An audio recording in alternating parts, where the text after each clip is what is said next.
tumwiriwe kabisa nongeye kubaha ikaze hano kuri studio hano muri studio za Desk TV Developing Entertainment and Sports Company ariyo iba yaguteguriye ikaguterura bano bagabo ikabakuzana hanga kugira ngo bakwanalizire match zigiye kuzaba mu migizi. Mbese ko mu migizi harimo match nyinshi kandi nziza cyane. Dufitemo FL Cup, dufitemo Champions League Women, twagiramo amashampiyona akomeye Ligue 1 ndetse na Coppa Italia irahabaye. Rero mbibutsa ko utarakora subscribe hano kuri Desk TV uri gucikwa na byinshi. Mbibutsa ko muri biganiro byose byabanje badukurikiye amashusho yose twabahaye totally correct. Kandi yose abantu bapetinze kabisa mwararinda abashimye.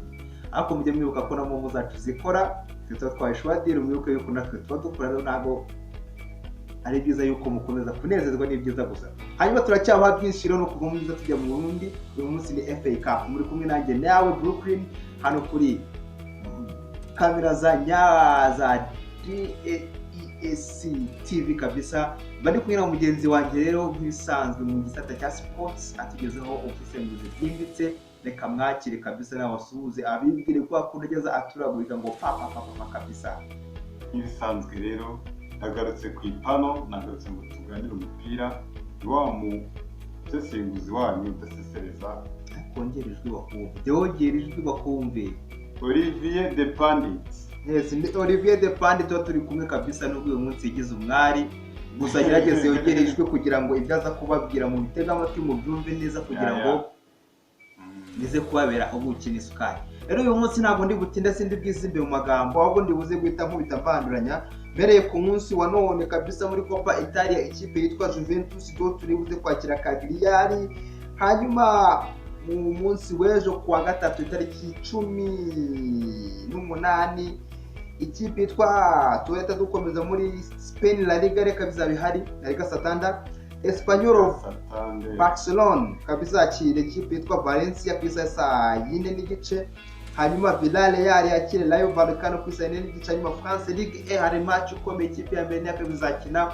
PSG izasura ikipe yitwa AS Monaco ku isaha y'isa 4. Hanyuma English Football League Cup kabisa mu Bwongereza bazaba bamunutse mu kibuga muri kimwe cya kane. Ikipe ya Arsenal izabimura izindi ku isaha ya 3 n'igice yakira Crystal Palace kuri ya stade yitwa Emirates kabisa. Hanyuma ku isaha 3:15 Newcastle United izakira Brentford. Hanyuma ku isaha 4 kabisa Southampton yakira Liverpool. Hanyuma Coppa Italia neza akomeza saa 1 n'igice Atalanta izakira Cesena. Hanyuma Roma ku isaha 4 yakire Sampdoria de Gene. Hanyuma kuwa kane nabwo ku itariki 19 match zizakomeza aho FA Cup kabisa match rurangiza izamanuka aho Tottenham ku Tottenham Stadium izakira Manchester United ku isaha y'isa 3. Hanyuma dukomeza na International Conference League UEFA Conference League nayo izaba yamanutse aho tuza match zose ziri ku isaha ya saa 4. Match ya mbere kabisa izahuza Apoel Nicosia izakira FC Astana. Hanyuma Bolaka Banjaluka izakire Omonia Nicosia. Hanyuma Cercle Bruges izakire Istanbul Basaksehir. Hanyuma Chelsea Football Club yakire Shamrock Rovers. Hanyuma Djurgården izakire Legia Warsaw. Hanyuma FC Hayden yakire FC Saint Gallen. Hanyuma FC Lugano izakira Pafos Football Club.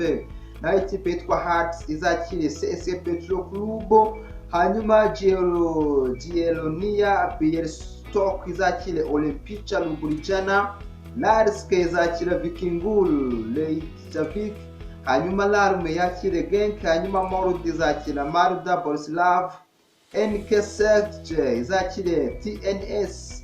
Panathinaikos mu Bugiriki izakira Dinamo Minsk. Hanyuma Rapid Vienne yakire FC Copenhagen. Real Betis izagera muri Espagne izakira SHK. Hanyuma SK Tapola izakira FC Noa. Hanyuma match ya nyuma ni Victoria de Guimarães izakira Fiorentina yo mu Butaliyani kabisa. Izo nizo match za rero Coppa Italia izakomeza. Hanyuma Inter bizakira na Udinese abafana Marseille bari kubitana kabisa. Reka twikomereze rero twitangire na special yacu ni FA Cup special, ariko tuze no kugaruka kuri match ya AC Monaco ndetse na PSG dusoza kugira ngo twumve izi match AC Monaco irakomeye. Mbibutsa yuko muri ligue zeruka niyo kipe iruka kujaburamo yonyine PSG nizo ziraziteruye. Rero reka dutangire ku munsi w'ejo kabisa muri special FA Cup yacu. Nk'ibisanzwe tubanyuriramo muri makeya tukaba history twabafata nyuma tukababwira ati ushobora kuzagenda gutanywa na mukagenda mukigira amaza company mukaze saka. Turinjira rero ku munsi w'ejo dora kuri Arsenal kabisa kuri Fly Emirates Stadium izakira ikipe yiswe Crystal Palace. Hanyuma mu mikino rero iheruka gukinwa muri match, reka zinyuremo vuba ni mu mwanya ugaragaze. Arsenal yanganyije na Everton, Arsenal itsinda AC Monaco, Arsenal iganya na Fulham, Arsenal itsinda Man U, hanyuma Arsenal itsinda West Ham. Hanyuma Crystal Palace yafashe Brighton irayinyabika, inganya na City, itsinda Ipswich, inganya na Newcastle, inganya na Aston Villa. Hanyuma ubu byumva kunumva Crystal Palace komeye kurusha. Iyi match ya Crystal Palace izaba yasuye Arsenal kuri Emirates Stadium. Iyi ni match irushanwa ry'igikombe cy'igihugu cy'Abongereza agiye yitwaga Carling Cup, ubundi Carabao Cup, sinzi nimba ari League Cup. Amuterankunga ifite. Iyi match rero ni match Arsenal yakikamase, ariko wongere John kabisa. Arsenal ikikamata ikaba yabasha gusarura iyi resulta kuri Crystal Palace, kuko nyuma kunganya na Everton ubusa ku busa idatiye mu izamu. Arsenal ifite ikibazo cya striking y'imbere. Numanga Arsenal sigari gutega ibitego byayo kuri set pieces, penalty, kufra, corner. N'aba defense niwe barimo aratsinda cyane muri no minsi ntabwo yuko aba defense niwe bari kwitsinda. Uretse kuri match ya Monaco, Bukayo ari we wari nyiri match, ubundi ni Saliba, Timber. Usiga ubona ko Odegaard arakina, ariko ukabona creativity kabona biri kwanga. Martinelli wagira ngo ibereye muri Brazil, ari muri meforme zitebwo. Yani ikipe ijya muri meforme by'ukasa ukareba ugasanga biragoye. Wareba Crystal Palace rero ubona ko bitwa ba Ismail Sarr, ba Eberechi Eza baratsinda barasikoringa cyane. Ni nayo Kent yakinira. Iyi match rero Crystal Palace izabanzamo abakinnyi bayo bakomeye bose, kuko n'ubundi nicyo gikombe ifite cyo Rwanda n'ubundi nakinira. Arsenal iri kwirinda imvune, ifite shampiyona na Champions League. Iyi match rero abantu bitonde, Arsenal izayitsinda, ariko iyi match ndi kubonamo yes. Kabona match Arsenal yayitsinda, ariko ku buryo bugoranye. Byaba byiza rero biguriye yes naho bakoresha ko bakura wini ikipe cyane kuko Arsenal ntabwo ishobora kutazabanza mu bakinnyi bayo bakomeye, ahubwo ikazanamo babana bamwe tujya tubona basimbura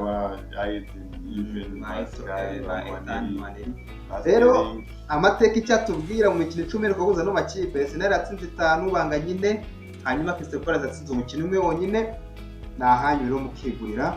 Hanyuma match indi zakurikiraho kabisa izahuza Newcastle United kuri St James Park izahakira ikipe yitwa Brentford kabisa saa 3:45. Rero match 5 zeruka guhuza amakipe, record zabo bafite. Newcastle yafashe Leicester City igitera 4-0, iragenda ifata iyi Brentford irayitera 4-2. Newcastle yifatira kwa kanuka Liverpool banganya 3-3, hanyuma iragenda igeze kwa Crystal Palace irayinigabura bakimwe, hanyuma West Ham nayo iraza irayihonda 2-0. Hanyuma Brentford yo yakinye na Chelsea muri weekend, Chelsea itera 2-1. Hanyuma nanone wabwengo yakuse Newcastle 4-2, hanyuma itsindwa na Aston Villa 3-1. Hanyuma ikipe yitwa Brentford ifata Leicester City itambika 4-1, igeze kwa Everton bakora toro bikarangira busa ku busa. Ni ukuvuga ngo ino match rero, so iyi match ya Newcastle na Brentford ni match y'ibitego. Attack ya Newcastle ya Isaac Alexander, Jacob Murphy na Anthony Gordon, ndetse na attack ya Bryan Mbeumo na Yohan Wissa. Ni match y'ibitego, ariko Thomas Frank wa Brentford na Eddie Howe wa Newcastle, ndabona Newcastle ari ifite amahirwe menshi, ifite impamvu yo gutsinda kurusha Brentford, kuko Newcastle murabizi ko igize gukina Champions League. Ikindi kandi Newcastle ishora amafaranga menshi kurusha Brentford, iri mu rugo. Rero ni match y'ibitego, uva yakunda, Yes yakunda, ndetse na Newcastle nyine mbona izikama igatsinda umukino. Nibyo ndi kubona kuri uno mukino.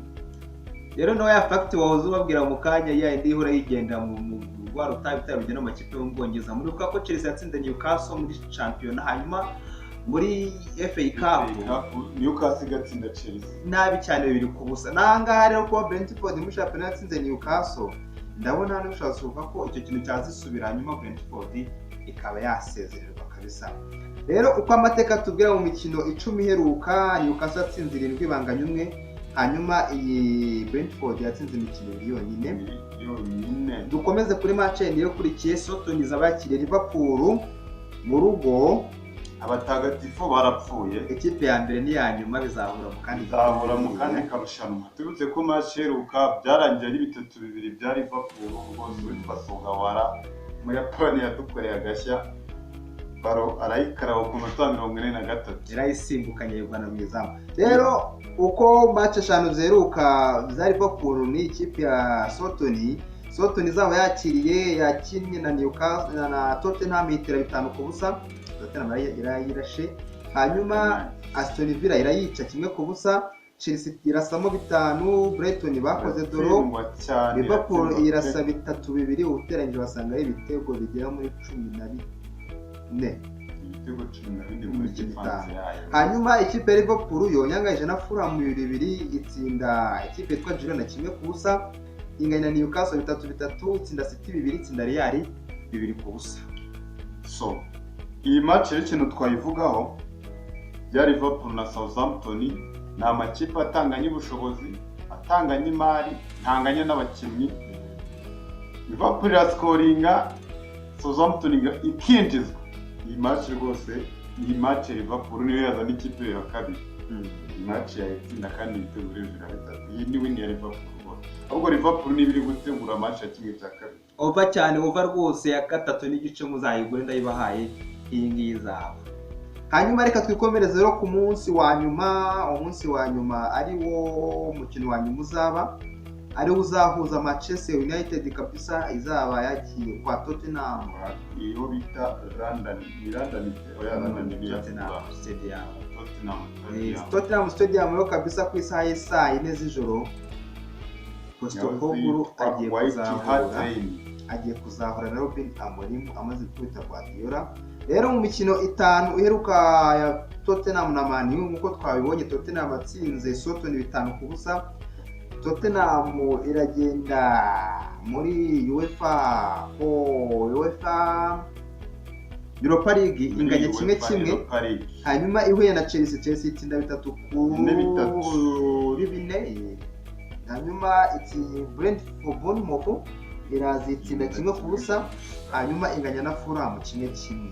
Hanyuma Man U yatsinze Man City 2-1, iragenda itsinda Victoria de Guimarães cyane Victoria Plzen. None se Plzen yo mu Victoria Plzen ni mu cy'igihugu. Victoria Plzen ya Scandinavia, kuko Victoria Guimarães twayibonye muri Nuzi. Victoria Plzen itsinda 2-1, hanyuma Nottingham Forest irazinyabikira mu rugo 3-2, hanyuma Arsenal nayo irazitamo 2-0, hanyuma iragenda ihananyuze Everton itera 4-0 kwa Man U. So iyi match ya Man U na Tottenham Hotspur, ku busesenguzi Man U imaze imikino 2 idatsindwa. Ariko yinjiza nako mw'imikino yose mani yagize uyakipinzemo kinishiti nuwa Everton wonyine ntabwo bose yari uyu ufite onana mwizamu kiba ari igitego winjijwe ubundi. So Tottenham Hotspur nayo ifite clean sheet nako ifite unbeaten mu mikino 2 yanganyije umwe itsinda undi 5 ari watsinze Southampton. Iyindi yose yinjijwe n'igitego. So Man U irascoringa, Tottenham igascoringa. Manchester United ku mukino wa Europa League yamaze iminota 45 iri gusufura yatsinzwe. Ikora comeback ku minota 45 mu minota 5 ya nyuma n'inyongera ibona ibitego bibiri. The same scenario no kuri match ya Man City yakinye ku cyumweru. Yamaze iminota 85 iri gusufura irangiza match iminota 5. Bruno Fernandes kuri penalty n'amadidero yari yayishe Man City. Ngora no kuvanga ino match nahoze mbivuga Man U yahoze igira akantu bita Fagitime, ahubwo none waraza ko bita Amorim time. Kabisa kari romantique cyane abafana ba Man U dutima kuri YouTube mu comment umutuku. Ngora no kuvanga ino match kundi ndi kuyibona ndi kubona Man U anje posto ko gurara gutungura arahindagurika iyi munsi aratsinda ariko ku makipe akomeye akunda kwigaragaza. Gweri match ndi kubona ari match y'ibitego hano havamo yes over irashoboka ariko ugiye guhitamo kugura win wagura win ya Man United kuko aka gakombe Amorim agatere rwose yabahawe ikaze mu Bwongereza akahani ikaze abafana ba Manchester United. Kabisa yabashimishije nubwo umutoza wagiye witwa Erik ten Hag yavugaga yuko uko byagendaga kose yatwaraga igikombe. Hanyuma mu mateka baratubwira yuko ikipe mu mikino 10 seguruza Tottenham na Man U, Tottenham atsinze imikino 3 banganya 3 hanyuma Man U batsinze imikino irayishobora cyane. Tottenham